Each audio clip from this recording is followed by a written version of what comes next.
inginkan, kalian bisa keluar melalui pintu sebelah kanan kalian. Sebelumnya perkenalkan, nama saya Fidela Raisa dari jurusan Psikologi Universitas Negeri Padang.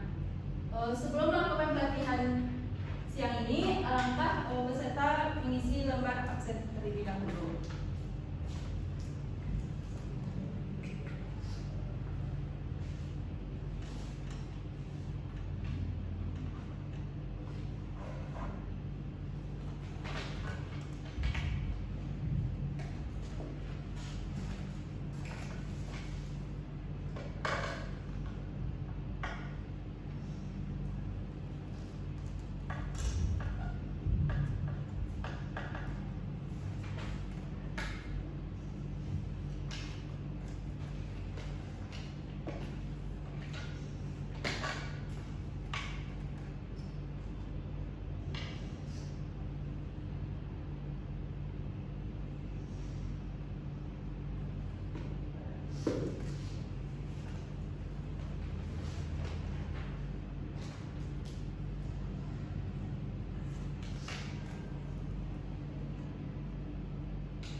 Baik, topik kita pada siang ini yaitu melaksanakan pengelolaan waktu, yang dimana ini merupakan salah satu dari unit kompetensi menyusun rencana aktivitas penjualan.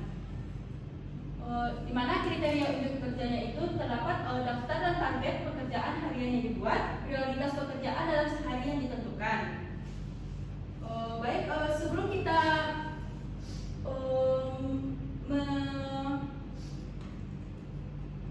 sebelum saya menjelaskan lebih dalam mengenai materi pada siang ini, alangkah baiknya kita mau breaking dulu. Apakah kalian semangat? Semangat! Wow. Tebak gambar ini. Sate Madura. Sate. Ya, betul. Apa ya? Salah 3. Ih, kok salah 3? Kayaknya salah 3 kan? Iya, salah 3. Ya, betul. Ini salah 4 kalau Ini salah 2. Ini kali 2. Ini merupakan sayuran. X2. Pare-pare.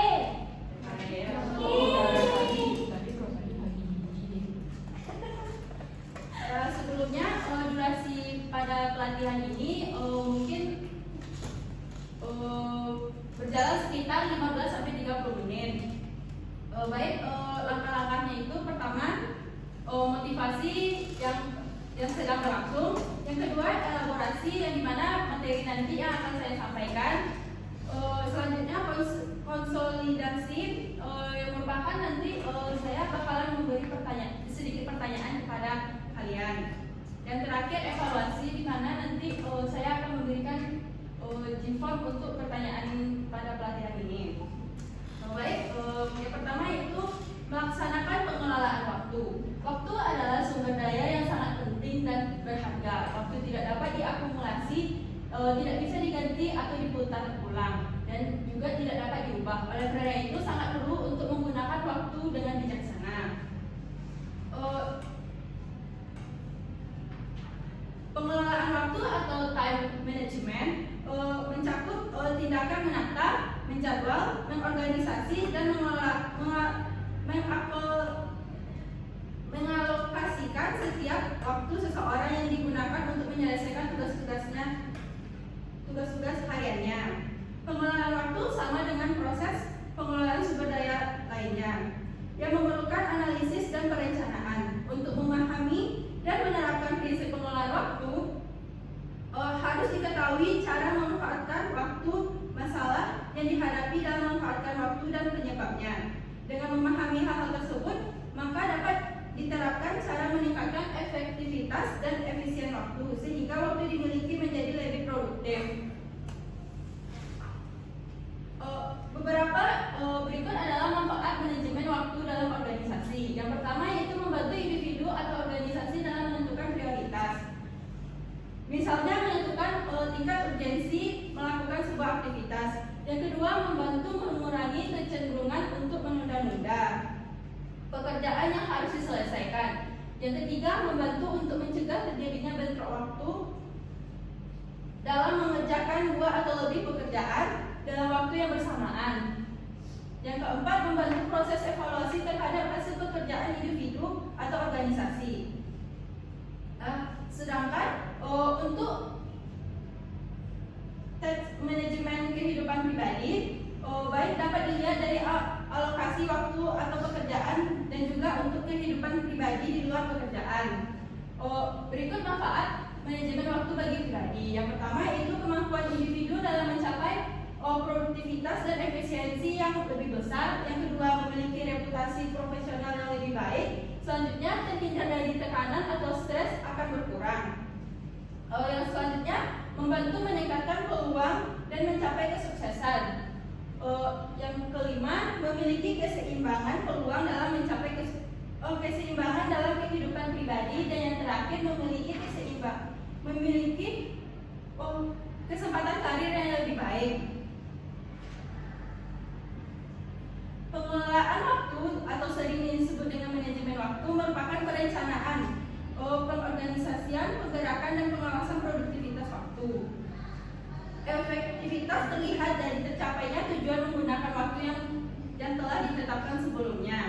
Kata efisien tidak lain mengandung dua makna, yaitu makna pengurangan waktu yang ditentukan dan makna investasi waktu menggunakan waktu yang ada.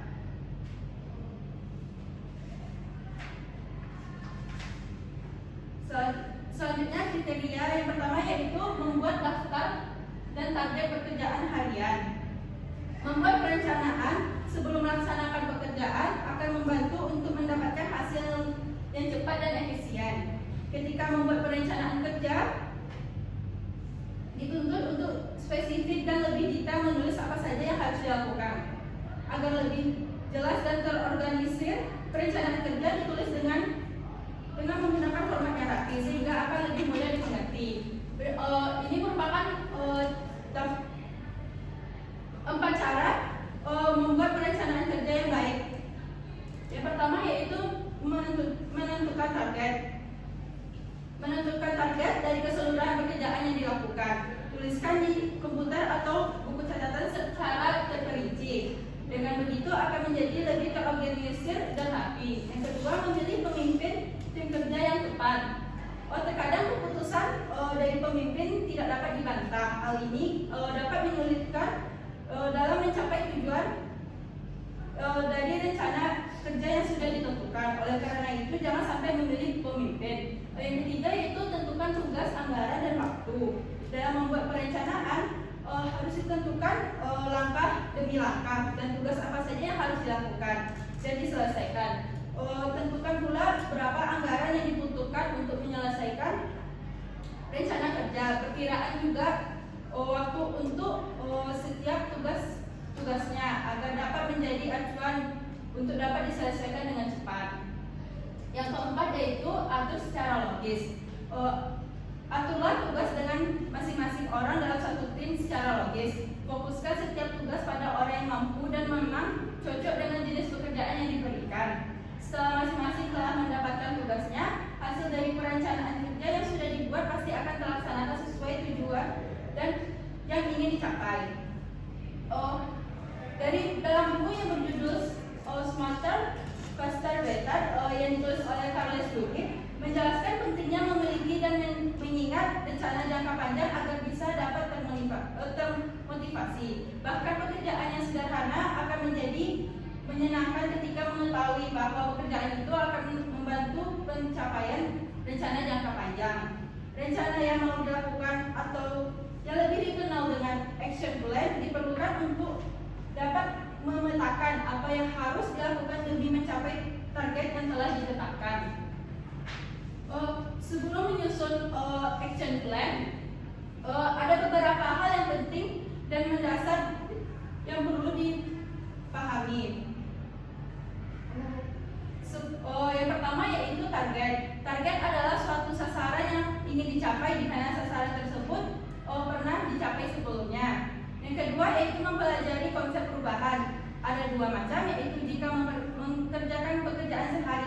maka akan mendapatkan hasil yang sehari-hari atau mendapatkan hasil yang lebih buruk dari pencapaian sebelumnya akibat adanya perubahan pada faktor internal atau eksternal. Berdasarkan kondisi yang telah saya sebutkan tadi, maka ada persyaratan penting pada action plan yang harus dipenuhi. Yang pertama yaitu action plan bukan penjabaran target. Misalnya jika target sales adalah 3,6 miliar, maka action plan-nya adalah target divisi A adalah 2 miliar dan target divisi B adalah 1,6 miliar. Yang kedua yaitu action plan bukan berisi pekerjaan rutin, pekerjaan yang sehari-hari yang harus dilakukan. Misalnya memonitor pencapaian sales setiap bulan, mengunjungi pelanggan tiap 6 bulan sekali, melakukan meeting koordinasi, membahas setiap klaim yang masuk dan tugas lainnya yang bersifat rutinitas. Yang ketiga yaitu action plan adalah aktivitas kerja baru yang belum pernah dilakukan sebelumnya. Action plan juga bisa berupa program informan yang belum pernah dilakukan sebelumnya untuk mengatasi kelemahan sistem yang ada.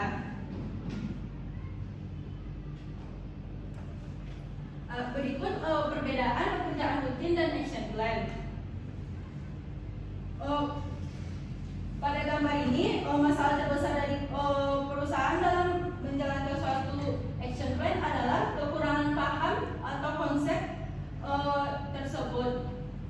Tidak ada pemisahan antara pekerjaan rutin dengan action plan. Banyak perusahaan yang terjebak dengan rutinitas sehingga tidak ada waktu untuk mengerjakan suatu action plan. Dalam membuat rencana kerja akan memecahkan proses dari tugas-tugas kecil yang ringan sekaligus mengetahui apa saja yang ingin dicapai. Yaitu berikut adalah rencana kerja. Yang pertama itu tentukan apa saja rencana kerja yang mau disusun. Tentukan tujuan ini dari awal agar bisa mempersiapkan pekerjaan dengan baik. Sebagian besar rencana kerja berlaku untuk jangka waktu tertentu, misalnya 6 bulan atau 1 tahun. Yang kedua, tulis pendahuluan dan latar belakang. Untuk rencana kerja profesional harus dibuat pendahuluan dan latar belakang agar diperoleh informasi yang dibutuhkan untuk memahami rencana kerja itu. Pendahuluan sebaiknya singkat dan menarik. Uraikan mengapa membuat rencana kerja dan informasikan tentang pekerjaan yang akan dilaksanakan selama kurun waktu yang ditentukan. Latar belakang sebaiknya menyoroti alasan mengapa membuat rencana kerja itu, misalnya dengan menyajikan detail dan statistik laporan terbaru, mengidentifikasi masalah yang diatasi, atau alasan lainnya berdasarkan masukan dan umpan balik yang diterima selama mengerjakan pekerjaan sebelumnya. Yang ketiga yaitu tentukan tujuan dan target. Tujuan dan target adalah dua hal yang saling berkaitan dalam rencana kerja. Keduanya sama-sama mengarah kepada pencapaian hasil. Bedanya tujuan bersifat umum sedangkan target bersifat spesifik. Tujuan ini gambaran keseluruhan pekerjaan. Target sebaiknya spesifik dan nyata. Misalnya target jangka pendek perusahaan untuk meningkatkan jumlah audiens sebesar 30% dalam kurun waktu 3 bulan, berbeda dengan target jangka panjang yang memperkuat visibilitas merek atau brand di media sosial selama setahun. Yang keempat yaitu susun rencana dengan target-target yang SMART. SMART ini adalah spesifik, measurable, achievable, dan relevan dan time-bound. Yang kelima yaitu cantumkan sumber daya yang dimiliki. Dalam daftar ini tulis semua yang dibutuhkan untuk mencapai tujuan dan target. Sumber daya yang beragam bentuknya tergantung untuk apa rencana kerja itu dibuat. Sumber daya di kantor meliputi anggaran keuangan, karyawan, konsultan, bangunan dan ruangan, dan buku-buku. Anggaran yang mendetail bisa dilampirkan dari jika rencana kerja itu lebih formal. Itu kedua kriteria untuk bekerja itu menentukan prioritas pekerjaan dalam sehari. Menurut Atkinson, aspek-aspek dalam manajemen waktu mencakup dua hal, yaitu menetapkan tujuan dan menyusun prioritas. Menetapkan tujuan itu dapat membantu individu untuk memfokuskan perhatian terhadap pekerjaan yang akan dijalankan, fokus terhadap tujuan dan sasaran yang hendak dicapai, serta mampu merencanakan suatu pekerjaan dalam batas waktu yang disediakan. Yang kedua yaitu menyusun prioritas. Menyusun prioritas ini perlu dilakukan mengingat waktu yang tersedia terbatas dan tidak semua pekerjaan memiliki nilai kepentingan yang sama. Dan ini merupakan 4 skala prioritas. Prioritas pertama yaitu pekerjaan yang memiliki tingkat urgensi yang tinggi dan tingkat kepentingan tinggi, sehingga pekerjaan ini harus diselesaikan pertama kali. Yang kedua yaitu prioritas kedua, pekerjaan yang memiliki tingkat urgen yang rendah namun tingkat kepentingan yang tinggi. Maka baiknya direview kembali dan dijadwalkan agar dapat dilakukan pada waktu yang produktif hingga pekerjaan ini menjadi mendesak atau urgen. Yaitu prioritas yang ketiga, pekerjaan yang memiliki tingkat urgen tinggi namun tingkat kepentingan rendah, maka pekerjaan ini harus direncanakan terlebih dahulu. Dan yang terakhir, pekerjaan yang memiliki tingkat urgen rendah dan kepentingan rendah, maka untuk pekerjaan pada skala ini ada baiknya dilaksanakan di akhir setelah pekerjaan penting dan urgen yang lainnya dilaksanakan. Pada pelajaran ini dapat disimpulkan dalam melakukan perencanaan penjualan harus mengelola waktu dengan baik. Maka dengan cara diterapkan waktu dengan baik dapat meningkatkan efektivitas dan efisiensi waktu, sehingga waktu yang dimiliki menjadi lebih produktif. Dan juga perusahaan dapat menentukan skala prioritas dengan mempertimbangkan yang baik dari segi urgenitas, kepentingan, kemampuan, wawasan, dan kebutuhan atau faktor lain yang mempengaruhi pekerjaan. Sebelum kita melakukan evaluasi, saya ingin terlebih dahulu menanya kepada peserta.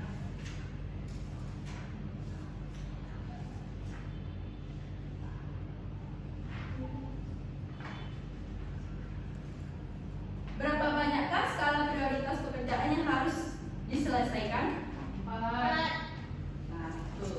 4. Sekarang kalian bisa mengisi evaluasi pada JIFOM yang telah diberikan.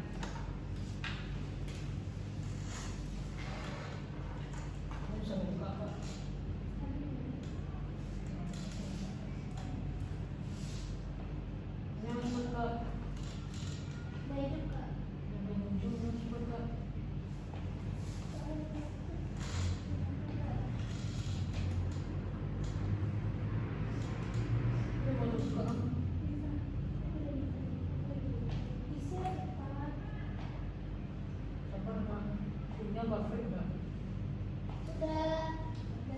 Pak. Baik. Sekian